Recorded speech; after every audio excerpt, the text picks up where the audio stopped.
You found it. Your home for the best content on your favorite team, the Fighting Tigers of LSU. Do us a favor. Subscribe to the channel. Leave your comments below.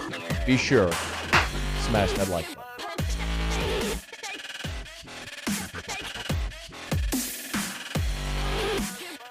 All right, so it is preseason watch list time. You're well aware of that by now, no doubt. And you're likely also well aware of my feeling on watch lists. And I'm going to say it again. I'm going to say it every stinking time a watch list comes up and we talk about it. I genuinely don't care about watch lists. It's less of an honor and more of a, if you're on it, than it is a concern if you're not on it. You should always be on a watch list. The Biletnikoff was listed yesterday. I'm sorry, the Butkus Award, 51 linebackers. I mean, like roughly half of the FBS represented on these watch lists. So I'm not so much impressed if you're on it. I'm more concerned if you're not. Kayshon Boutte, of course, was going to be on the Biletnikoff Award watch list given to the nation's best wide receiver. Two former Tigers have won this award. Josh Reed winning it back in 2001. Jamar Chase won it in 2019 as part of the national championship season. And I think Kayshon Boutte actually has an excellent chance of winning this award. To win a national award, not only do you have to have a great season, but people have to know your name. They have to know you going into the season. It is a rare occurrence that a player wins a national award when he just, boom, comes out of nowhere and has a big breakout season. It happens, but it's rare. Generally, it's a build toward that great season when ultimately you're honored. There's been times where players had a better season maybe as a junior, but won the awards as a senior. I think Grant Delpit's probably a great example of that. Grant Delpit in 2018 was the best defensive back in college football. In 2019, Derek Stingley was the best defensive back in college football, but Delpit won the award despite having some injuries and playing through it. That's Boutte. Boutte he burst at the end of 2020. We saw the 300-yard receiving game against Ole Miss. Everybody knew his name. He had 9 touchdowns in 6 games last year. He's, even despite only playing half the season, led LSU in receiving touchdowns. Boutte has the star power, the name recognition, all of it. It's all there. All he has to do is piece together a full 12-game season. That's the tricky part, right? Because for Kayshon Boutte, the one thing holding him back is that he just hasn't played that full season. As a freshman in 2020, it was the COVID year. We didn't really see him pop off until the final 3 games. It was, of course, the injury against Kentucky last year. He only played half the season.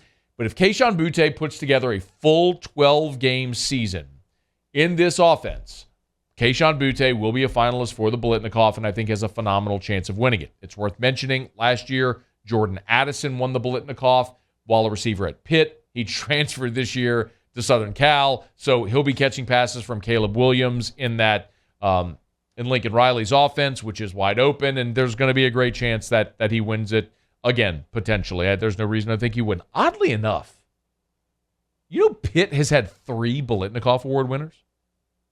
It's a little bizarre, but they have had that great success at that position. We watched Addison win it last year. Larry Fitzgerald won it in 2003, and Antonio Bryant won it all the way back in 2000. So Pitt's had 3 Biletnikoff Award winners. But Jordan Addison last year, when he won the Biletnikoff, had 1,479 receiving yards, averaged just a hair under 16 yards per reception, and had a nation's best 17 touchdowns, caught 93 balls. So I started to think his yardage was 3rd, led the nation in receiving touchdowns, 3rd in receiving yardage. So I started to think of what Kayshon Boutte's season might look like if he stays healthy and plays a full 12 games. So I looked at Addison last year, went back and looked at Jamar Chase's 2019. You got to keep in mind, we look at Jamar Chase's 2019 and we see the 1,700 yards and the 20 receptions, but he played in 15 games. The national awards are given out after the regular season. So you play the 12 games, then a 13th for the conference championship weekend, and then it's the national awards that are given out. But really, you look at the 12-game sample in the regular season. So first of all, there's the most obvious question with Bouttte. Well, can he stay healthy? But number two is who's throwing him the football, right? I mean, that's a pretty obvious one. But I'm going to go ahead and maintain that it's not going to matter. And this is why. In 2020, Kayshon Boutte caught passes from 3 different quarterbacks. Miles Brennan before he got hurt, TJ Finley when he was a starter, and then at the end of the season, he popped off with Max Johnson. And then last year, of course, Johnson was the starter, and then Boutte got hurt. So we've seen Kayshon Boutte be effective with 3 different quarterbacks. So if it's Brennan again, or Jaden Daniels, or Garrett Nussmeier, don't really care. I think this is a situation where the receiver gets open and makes the quarterback look really good, even if the quarterback isn't really good. And I'm not saying LSU's going to have poor quarterback play. I just think that Boutee is that transcendent that he's going to make any quarterback's life easier. Does that make sense? Okay. Kayshon Boutte has played in 16 career games. In many respects, I kind of feel cheated. The fact that he's been on campus 2 years, we've only got to see him play 16 games when he should have played at least 24 or 26 potentially. But we've seen Kayshon Boutte for 16 games. In his career, he's averaged 5 catches, 77 yards, and just under a touchdown per game. If those stats hold, Boutee would be on target this season in the regular season. Remember, 12 games. He would be on target for a little over 60 catches, which I think he'll exceed, and around 1,000 yards, which I also think he'll exceed. So here's what I'm going to peg Kayshon Bouttee's 12-game season at. You tell me I'm crazy if you disagree, but this is where I'll go on the record, and we'll come back at the end of the season, and we'll see if I was right, wrong, or stupid, so we can mark the tape.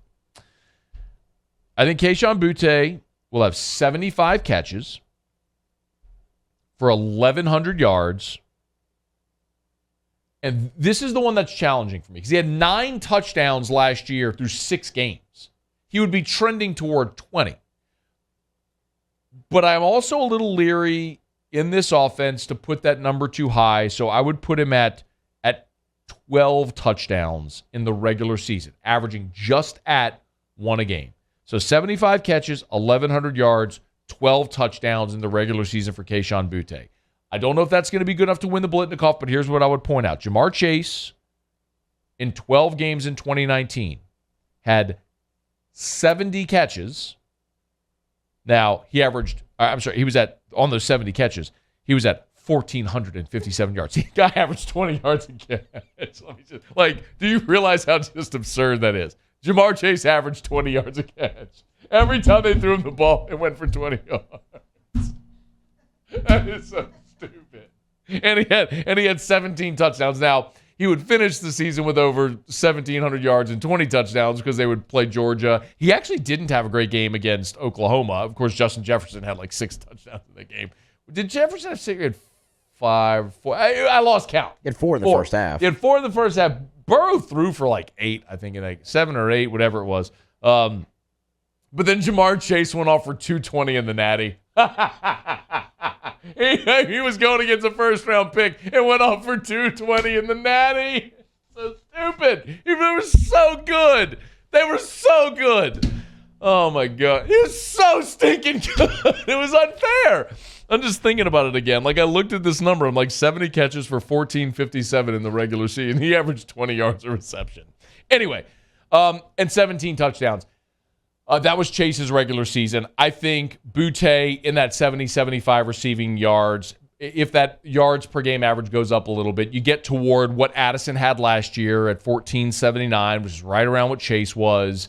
I think he got an awesome shot to win the award. So Boutee's got the star power. He's just got to stay healthy and put up his averages, and he's going to be in that conversation. So that's where I'll say 75 for 1,112 touchdowns. I'm on record. That's what I think I'll project for Kayshon Boutte. We'll see if I'm right, wrong, or stupid when the season's over.